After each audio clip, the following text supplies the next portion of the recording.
mừng bạn đã đến kênh YouTube xem là cười của tôi. Nhớ rồng siết chạy tàu công càng là một channel xoay luôn thì. Và tiếp theo đây sẽ là một video được phát trong ngày hôm nay. Tuần chính là những ra video tôi cho tờ nôn nò. Và trong khi xem video nếu bạn cảm thấy hay và muốn cười thì đừng quên bấm nút đăng ký bên dưới để không bỏ lỡ những video hài hước nhất và vui nhộn nhất và chơi ngu nhất trong ngày mai và các ngày tiếp theo. Giờ thổi lúc có sai ra video nó có bỏ tàu rồng, bỏ tàu xá lùa, trâu lùa. Chứ sáng sai cho video sẽ tờ trâu lúc sẽ cho tận đây nó là duy nhất tài kỳ cho chuẩn nô. Cái trên này lúc sụp lại cho các tàu sai.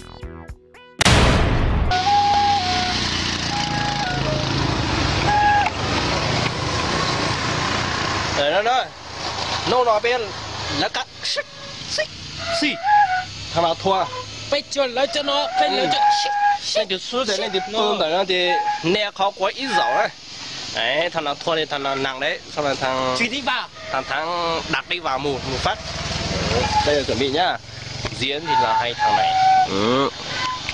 Anh quay bắt đầu làm đi, xì đi, chuẩn bị pháp thế.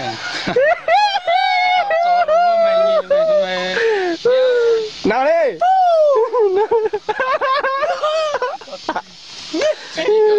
Đặt đi vào đi. Ngồi lên đúng không? Ngồi một phát xong là dậy luôn ấy.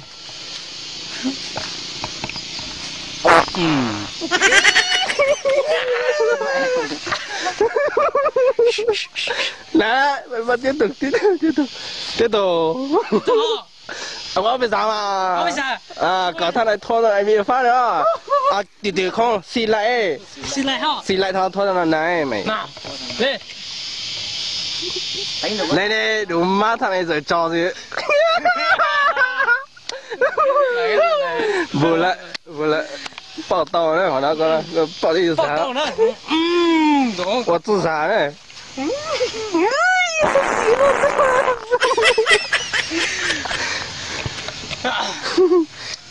Làm phá nữa, làm phá nhá, bỏ tự rõ ấy.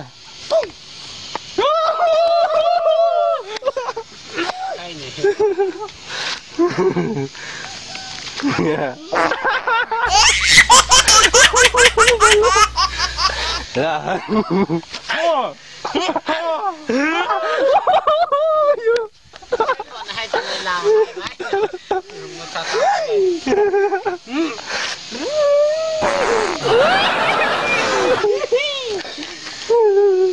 lại nhanh.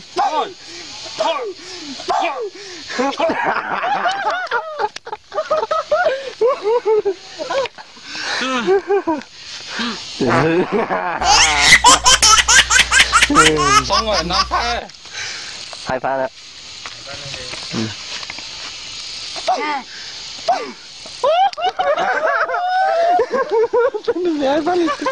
Mà ở giờ is chứ ở giờ kia.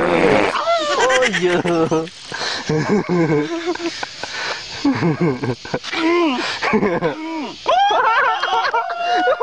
Có đua không? đấy quá.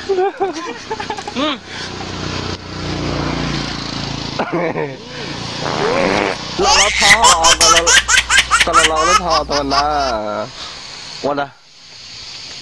Hai phát nữa nghỉ. Tao này tròn bị rồi. Mày mà bắt thôi thì mày phải làm nhiều vào để thằng kia. Lo thò.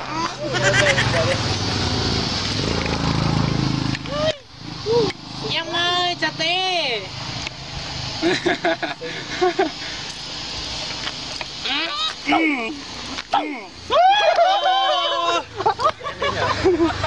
nó phê cưng cổ Cái đó thay vậy đi luôn rồi nha coi.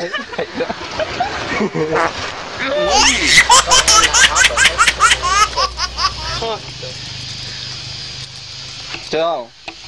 Thôi muốn báo thì muốn thôi thì nghỉ. làm phát liên tục đấy. Làm phát liên ô màn tao cử. Hôm nay là chúng tôi quyết định ra đây này, chúng tôi quay một cái clip như thế này. Nếu như chúng tôi xì ấy, ai mà thắng thì người đấy sẽ dùng cái que này, dùng cái màu trắng thế này vắt được vào đầu. Nếu như là tôi thắng thì tôi đánh cái thằng này này, Còn thằng này thắng thì thằng này sẽ đập tôi, ví dụ là như thế này. Rất là nhẹ thôi các bạn ạ, nhưng mà nếu mà người mà biết đập thì đập rất là mạnh. Và các bạn hãy xem cái làm như thế nào đây. Ở đây, ngồi đây đi, vào gần đi.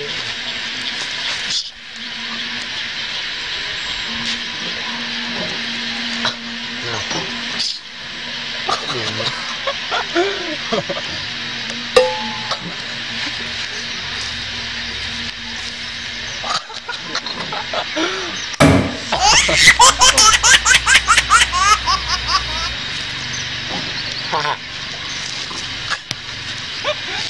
Nhưng sao nhạy đấy.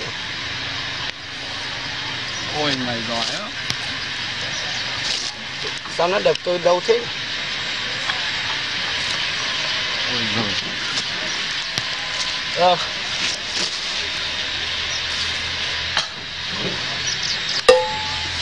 Cái này đập ke thế này.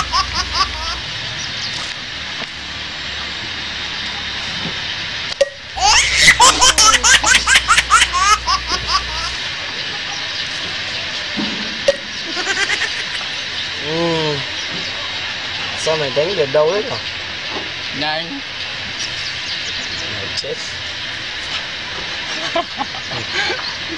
Đi nhá. Cái này nó cao.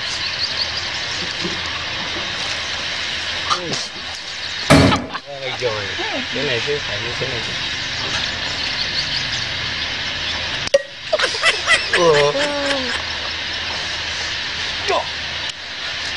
Làm gì? Tôi nhầm. Cái gì vậy? Wow. Ngồi. Nói. Bắt đầu. Đây rồi.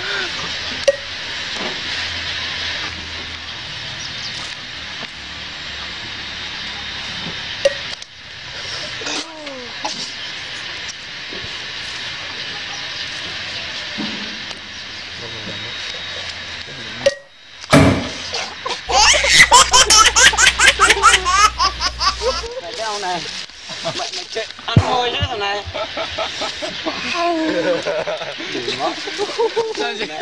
Dốc tiếng luôn mẹ, mà ăn hôi cao này mẹ quay lùn từ cái định này phát đầu thế này bán không sao nữa, bọn nó ăn hôi đấy.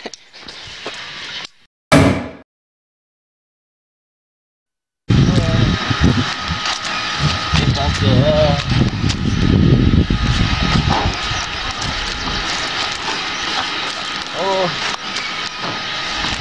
Aku di sol pen. Có uống đấy, không sao phải uống được rồi. Mồm mà.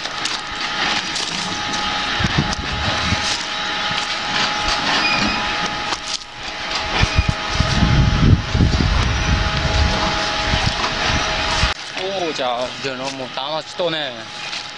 Ô.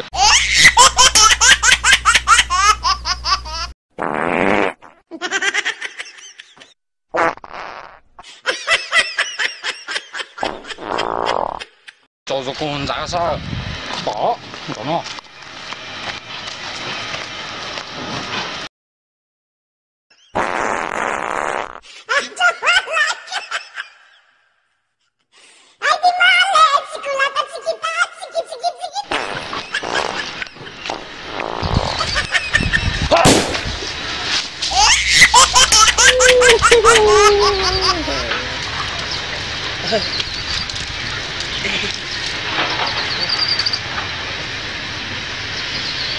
Làm gì ấy? Con làm gì? À. Ông tìm gặp Phương ở đây có gì?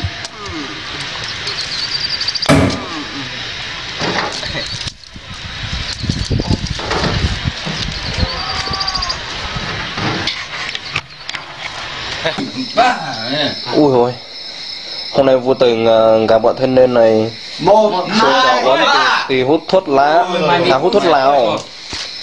Chưa biết hút thuốc lào mà đã hút thuốc lào như này rồi. Còn nhiều tao không hút đâu. Bọn thanh niên này Ghê nhỉ. Nghe. Bọn anh từ đâu đến đấy? Đang ở trọ à? Đây.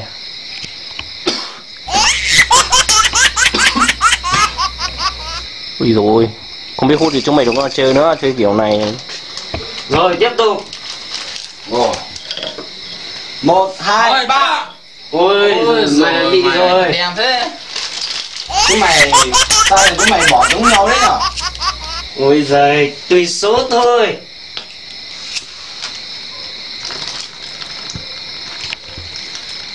Thật hầu như sao hầu đó, đó. Bỏ hầu này mà. Mặn cua ho. Ô hồn tao thôi. Nào chơi. Thì lên. Mẹ sợ cái gì?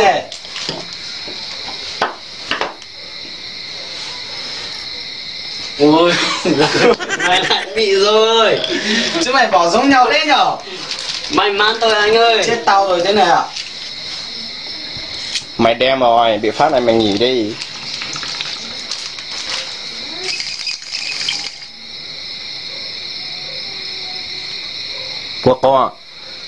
Có khử. Chứ khử mà. Rồi xong chưa? Tiếp tục. Thằng to. Sắn nôm rồi kìa. Một thằng dưng. Ô nôm kìa. Nào chơi. 1, 2, 3. Thằng nào rồi? Ôi giời. Thằng nào Chúng rồi? mày thế này tao chết tao rồi chúng mày ơi. Ôi giời. Ồ, 4 phát liên tục hay 3 phát rồi nào? Phát thứ tư rồi. Có ít thôi. Phun tí thôi là được. Nếu nhiều quá. May mắn tay nhỉ? Vắt tay cái ha. Ôi giời. Ôi giời. Tí là đến lừa mấy ông ấy.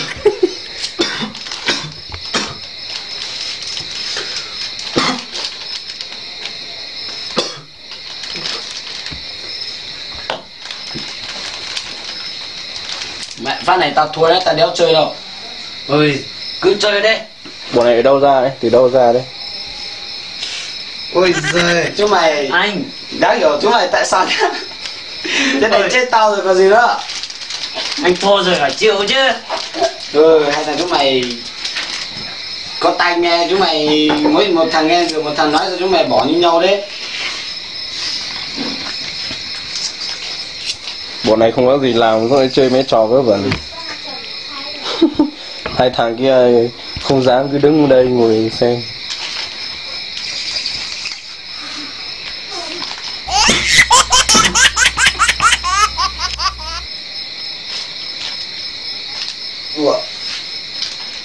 Có sao không? Của chán à? Sao? Sao? Làm sao ấy? Sao không? Thằng dưng người nhá. Mày dưng người cú thằng. Hôm nay chú nghỉ đi. Mất điện rồi. Chơi đi. Tiếp tục không? Nào làm một phát đấy, đéo mà mày. 1, 2, 3. Chúng mày. Đây chúng nó ở dân má họ. Anh ơi. Chúng mày ơi. Chết tao rồi. Chúng mày không có tai nghe.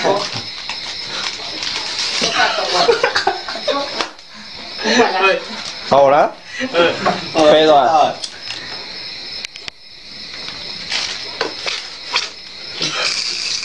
Phê chưa? Phê chưa? Phê chưa? Cái này những hình. Có sao không mày? Phê chưa? Phê chưa? Phê chưa?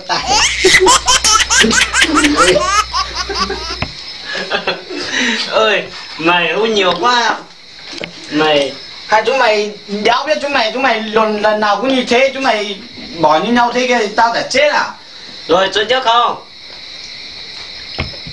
Địch bạn bực thế này không chơi. Hút nhiều thế này rồi, bắt buộc phải chơi thôi. Cho chúng mày một thằng chết. Đấy, mày, bây giờ mày mới dính một lần. Nè, mời mày. Đưa tao lấy thuốc mày châm đi. ho nhá, giờ ho như thế. Ho. Nè, Ho không ho. Mày biết hút thuốc không?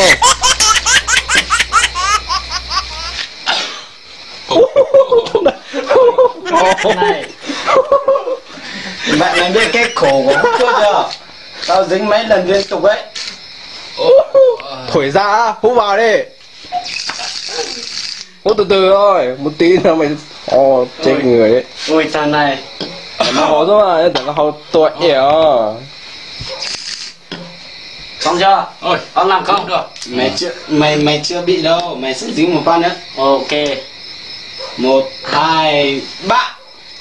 Ui giời. Rồi nó mà kia rồi lo. Nào. Thử điếu xem nào.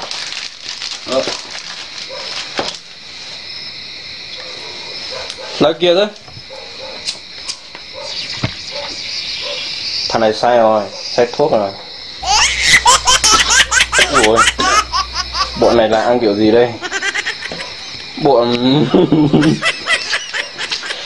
ngu người tỏ ra nguy hiểm đây.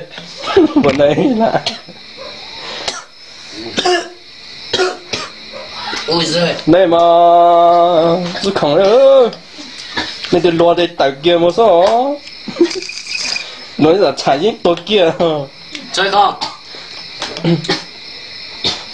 Hai anh em chơi không? Chơi ba. Chơi dính nhiều thế này chơi. Khi mày thắng rồi. Thằng kia. Học kia á. Lâu thế này mới hai thằng chúng mày mới dính. Ui. Mày thằng này. Thằng không biết hút thuốc. Điếu kiểu gì hết? Hút nhanh còn kịp.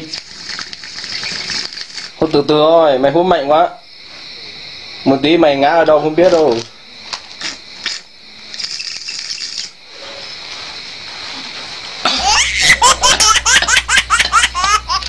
Má mày cứ thấy hút nhiều tí mày bị phổi rồi. Cái nói chúng mày chưa? Tiếp tục chưa? Được chưa? Hết rồi. Để vào giữa đây. Thôi rồi. Anh rồi chúng mày thế này nhá. Nào, 1, 2, 3. Ui giời. Mày lại dính. Kia lại dính. Ui. Mày cho nhiều mà. Đấy.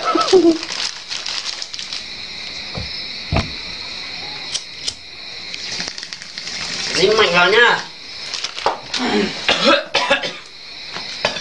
Không được ý dí mệnh cho thằng kia, cho nó dí mệnh. Ôi rồi, giờ còn có nữa rồi. Thấy chưa? Thấy chưa? Thằng chúng mày được thế này được thế này nhá. Rồi. Rồi tiếp. 1, 2, 3. Ôi đéo muốn làm mày phê quá. Làm đi. Không làm cũng phải làm. Bảo tao công phục. Có kia sao? Nào. Từ kia thôi, cái gì thôi. Rồi, Ôi giời. rồi mày. Đó nó mà con mà kia sao đâu. Mày chơi lên Cho đó. cho. Phê rồi.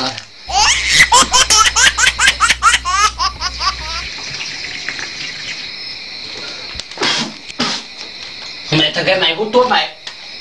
Để khói ở trong đấy mày hút không hết thì tao đã chết à. Thổi nó ra. Mày ngu người.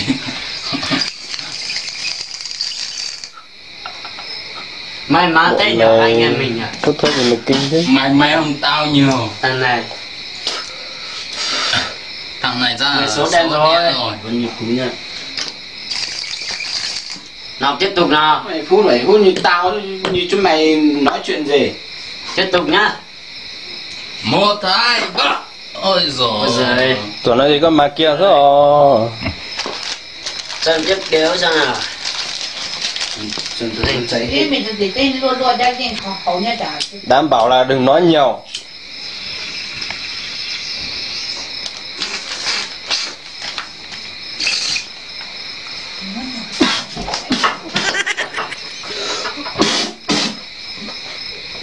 Mày hút đi xong hết. Go.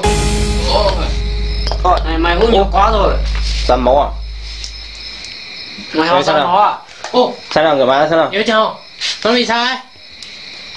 Đỏ. Máu. Mau. Có sao không đấy? Có xong không mày? Mà sao ấy? Này. Ra đây. Sao? Sao? Rồi. Mày sao? Dậy nữa không? Dậy. Sao? Mày sao đấy? Mày sao? Về thằng này. Ôi rồi. Ôi thằng này. Bị thôi nhiều. Wow, hút nhiều quá. Sao thua?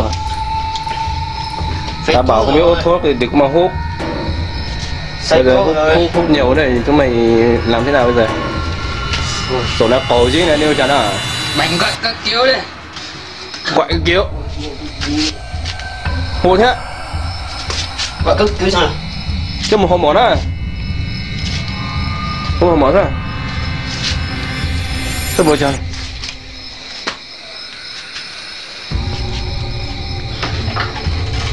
Có tệ. Ôi sao gọi không đời nhỉ? Mày nhớ số rồi. Để lên mà kiểu này cho là chỉ chia được này à. Ôi để ta xem. Ui. Sợ quá. Ôi, alo. Này thế nào? Bác sĩ à? Bạn em bị nước ở nhà nên là Ra cái kiểu đi, bảo nó ra ra cấp cứu đi. Tao sẽ cái kiểu ra. 30 phút nữa nhá. Ok. Có được không mày? Được. Được rồi. Quần này, không quần này à? Có. Đây hả? Ui thằng này lo quá. Còn đi shop này, này hồi chiến mà, đây chỗ nào mà hồi chiến mà tôi chỉ chia đâu, đó nó chỉ nên mà thôi. Số số, nó sát được sát nào. Ô, cái mà sát cái này. Tao kia này.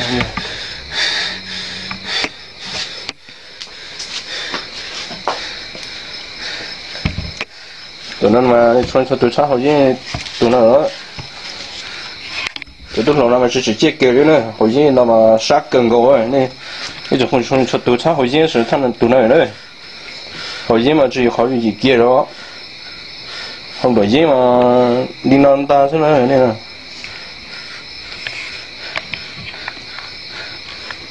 Không một cái đó tốt cho, tao lại tốt cho thôi.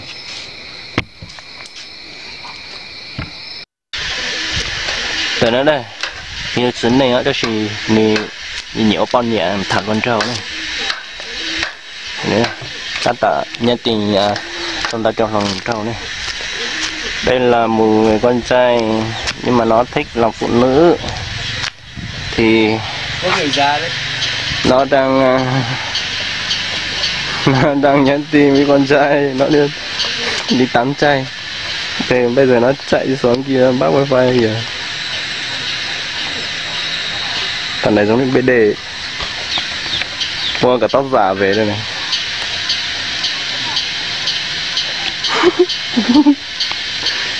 Bây giờ nó share ra nữa này. Bây giờ thì tôi sẽ đi dập tóc nó xuống. Tôi sửa này của một con nhà đó, con nhà mua những cái to hồ chọc lâu lề lọ như xoay.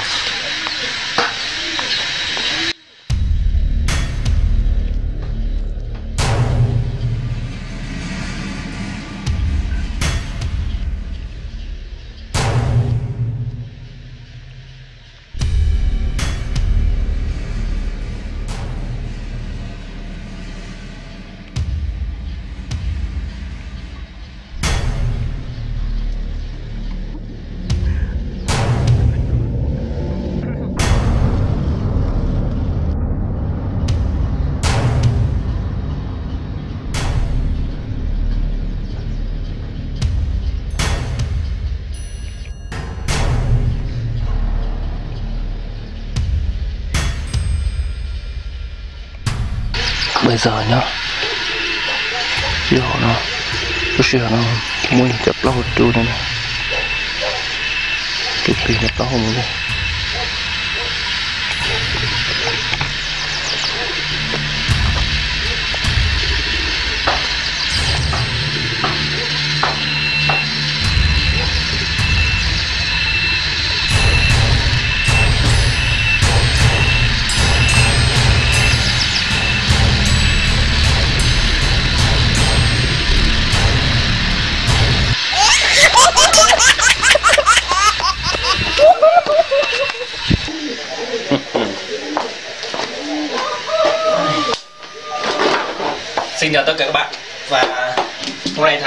tôi so với nó thằng nào thắng thì sẽ được dùng cái chai này đập vào đầu nó,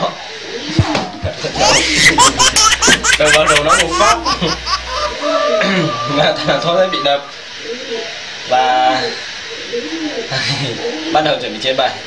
Lúc này đây nó là biết đọc pha đọc thế á, đi chuyện gì đây từ tàu mua luôn cho nó trồng lúc to hồ đây, trồng như kiểu đây bóc trao vào mày tao chơi đổi bài nhá, anh lấy cái của chú lấy cái của anh nhá. Anh luôn đừng mấy tặng má này em. Ô lại rồi.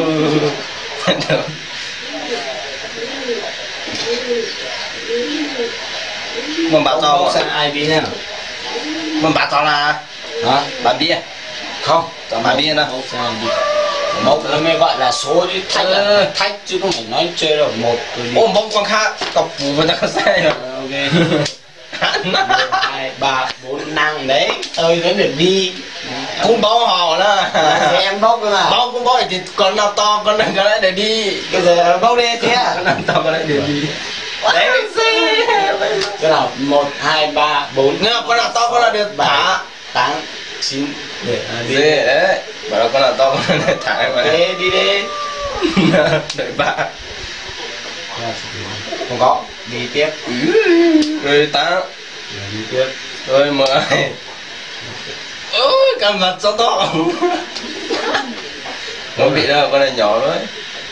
Vẫn tôi đi con nam 7 gì ca gọi là mà họ cho họ rồi mà bên tàu này còn ta rồi sao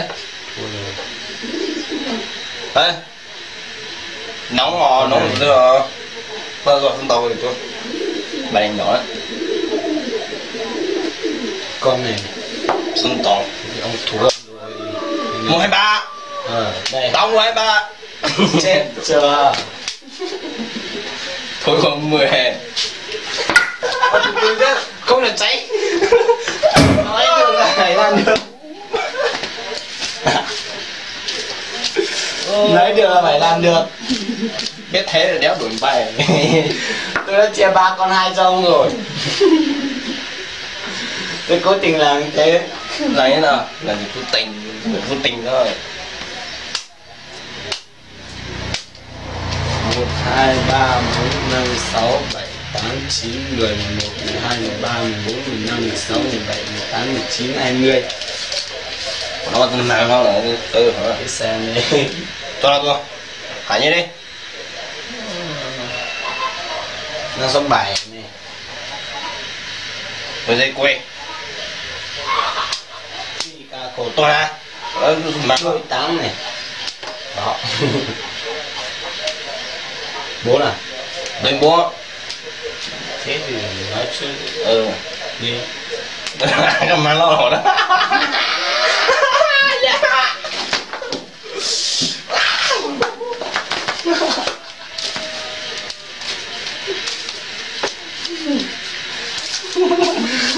Cái lúa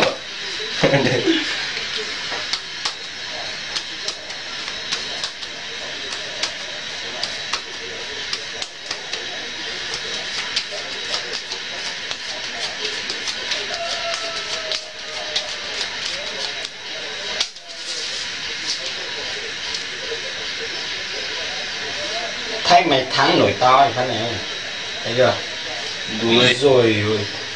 thái mà ủa hộp đăng không sao ra chúng tao biết cho của nó 16. đó là được số mà đó là 10 Không có. đúng không Nào. nhé con gì bị đập Ba. cá Ác. Dưới. bị đập vào đầu thường bị đập đầu vào thường rồi. Gì? Tình chuồng Gì? tình chuồng đâu bắt trò không bắt nhau hả lần lại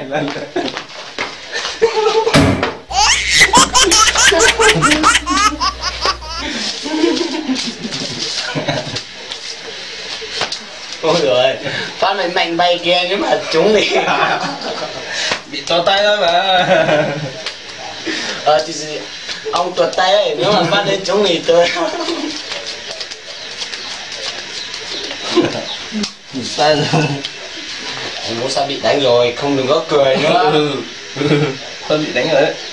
Chào các bạn, bây giờ tỷ số là Phân bị đánh rồi. tỷ số là 2-1 và tôi sẽ thắng ngay trong lần này. Ô, sao bị ta lù, 7-8-9 lù. Dưới. Hay ai. Được rồi. 3. Rồi. Quy. Còn đây. Được Rồi bạn. nó đi. 2. Còn đây. Được bạn. Đó. Mặt quá rồi tao. Nào. Sao đây? 2.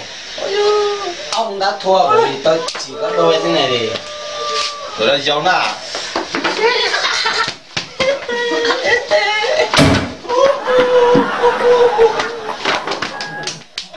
Bạn nào chơi bạn nhá. đều hòa nhá. Sao? Cô mà ao tiền mà bê tiền rồi. Làm gì 2 thôi. 2 á, 3 2 rồi. thôi, 2 thôi. Sao đây? Nhanh vào. 3, 4, 5, 6, 7, 8, 9, 10, 12.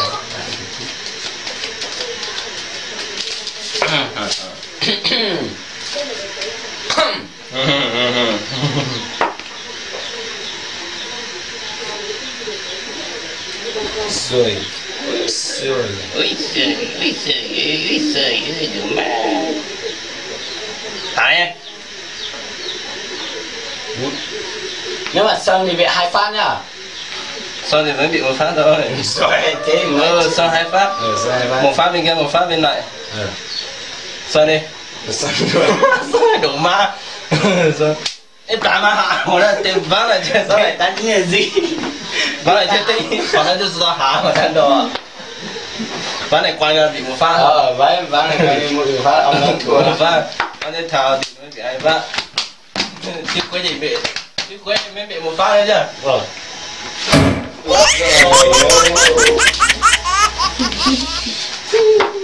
Đấy, tôi đã bảo là Thánh đánh bài phải như tôi. Nhưng mày mà làm thánh à? Phát là này bị rồi đừng nói thánh nữa nha.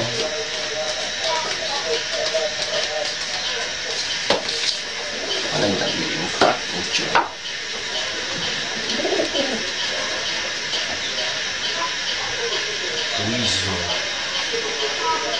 Ui giời. Cho nó tỏ ui giời. Nào đi.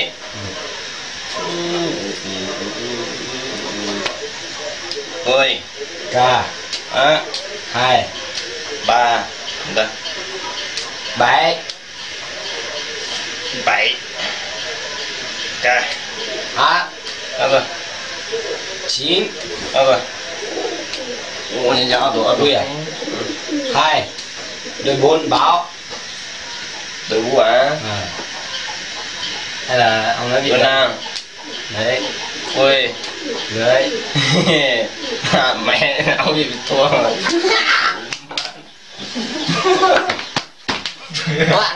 Các bạn nhìn chuẩn vào cái đánh à.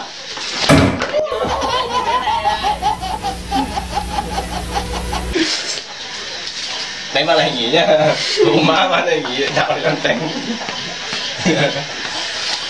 Đánh chơi một tí đó. Rồi máy nhát mà nó thua. Đâu ở đâu. Tôi là Thánh thì đừng có nghịch. Đừng Thánh à, bác này bị tận bị một phát này. 5, không ngày 6, 7, 8, 9, 10. Rồi đó, uống con má kia thôi. Đâu.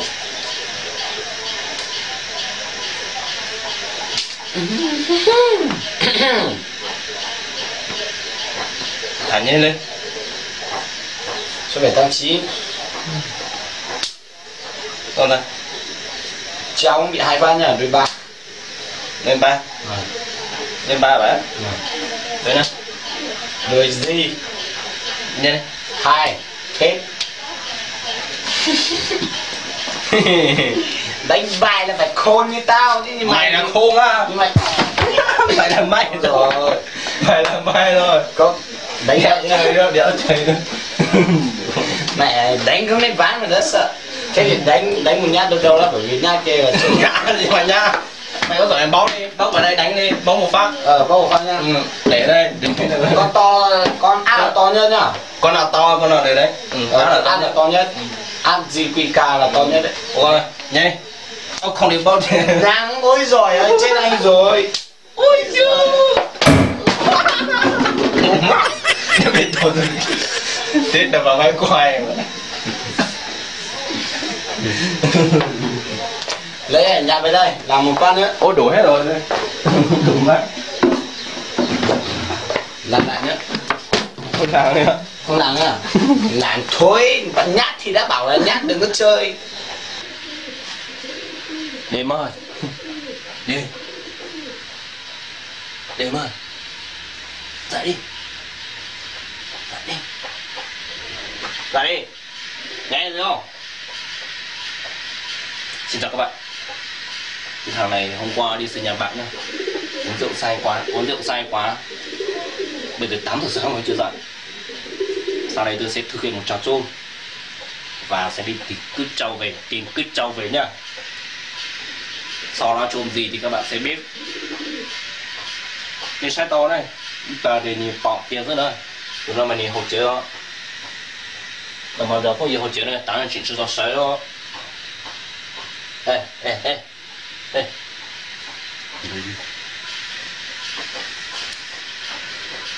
Bây giờ thì đi tìm cứt trâu về.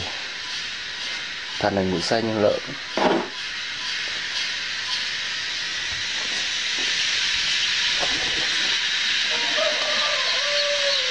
Cứt trâu ở đâu đây? Cứt trâu ở đâu đây? Đấy nó chín mùa đấy. Chín mùa kìa. Ôi đó nó muốn. Cái này có.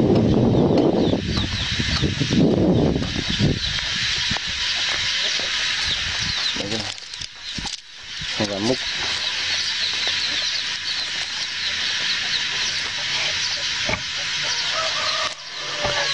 Đúng mắt thật này.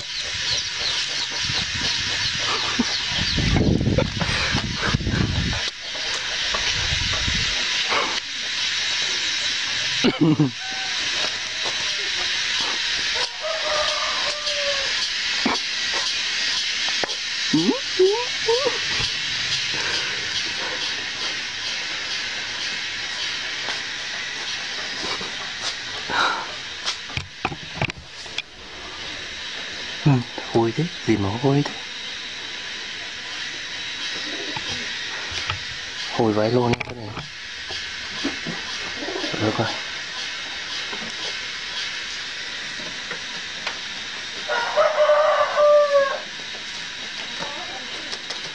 Từ lại cái kia đó.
Anh làm cái gì đấy?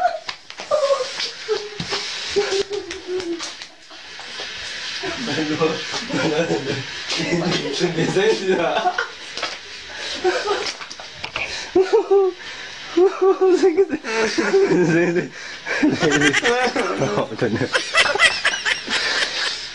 Ô, say rượu à, của say lắm mà.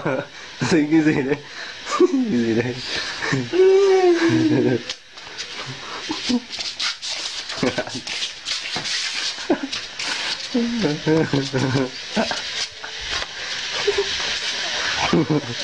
Đây đi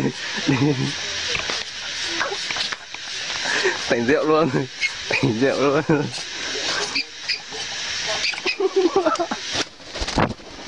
Vậy sao sao thơm không, mùi thơm quay mặt ra này, quay mặt ra đây cho nào đúng.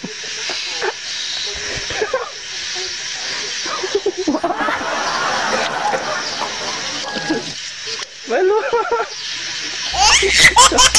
quá nhiều à. Vậy luôn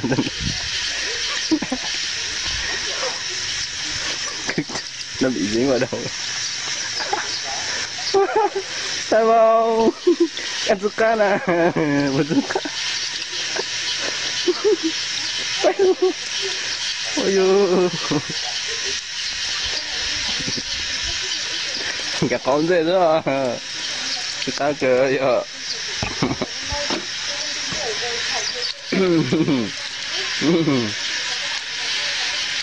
Nói nào nó thơm gì không, có thơm không? Cho anh biết xem nào. Thành rượu chưa, thành rượu chưa? 8:09 sáng, 8:09 sáng mà không dậy, thành rượu rồi đấy nhỉ. Chưa say đâu, còn bên kia đó. Thấy gì chưa? Còn nữa mà. Chưa say đâu của ấy. Dưới kia đó, đấy. Nó có con dê à, có con dê để luôn nhá. Rửa mấy con sạch.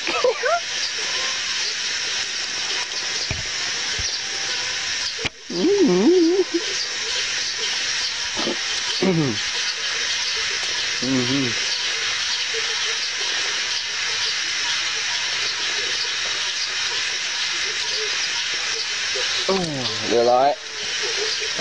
Thành chưa? Thành rượu chưa? Thành rượu chưa? Cảm giác như thế nào? Thành ngã rồi.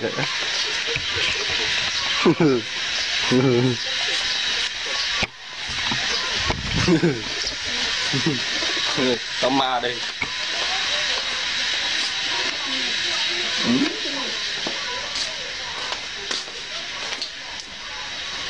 Thầy rồi đấy, yên tâm mà. Yên tâm rồi, tỉnh rượu thôi.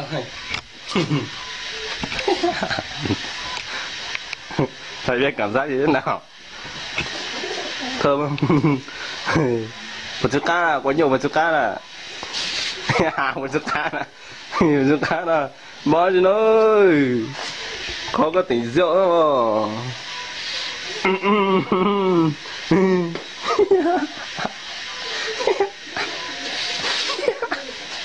Sao thế? Một chút khác à? Nói đi.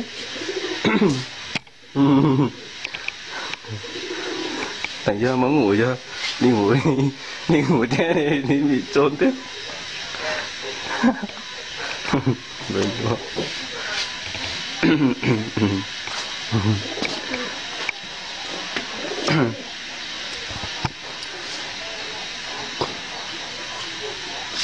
Sao ngứa không? Thơm không? Ra đây đi làm gì? Rồi này.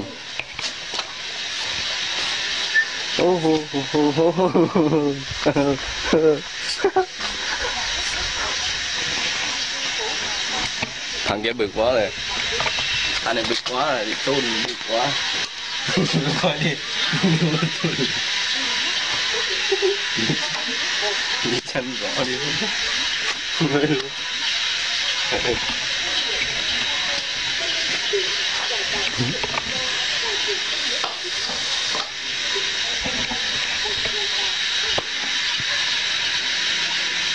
Ra đây. Ra đi. Thôi không chơi này nữa, đi về thôi.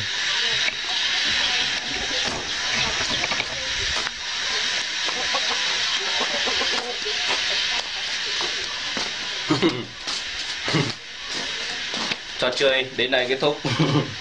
Thằng kia bị trôn, bị dính cứt trâu. Lúc quá nhiều ta qua tỉnh rượu kia nữa, là mà lò học chế để mà lò ấy gì chưa tí để tăng số chứ sợ ngồi chứ tê ha, bị lò có nhiều ta chỉ sợ sai luôn chúa sợ sai bị dính cứt trâu là dạy nhanh. Thế thôi nhá, xin chào tất cả. Cảm ơn bạn đã xem video của tôi. Quần chào có hồng gà là sách tạo của ra video nó thiết. Nếu thích thì hãy like và chia sẻ video này. Đừng quên bấm nút đăng ký để không bỏ lỡ video hay hot nhất, hay nhất, vui nhộn nhất và chơi ngu nhất trong ngày mai và các ngày tiếp theo. Giờ đi có sáng xếp bỏ cho video chết chết nhất cho trò nhà tàng kỳ, lò rể, cho lùa, là giờ cho chúa nâu trở tăng đây nó. Chỉ cái chiếc nhà lưu sụp lại. Quần chào.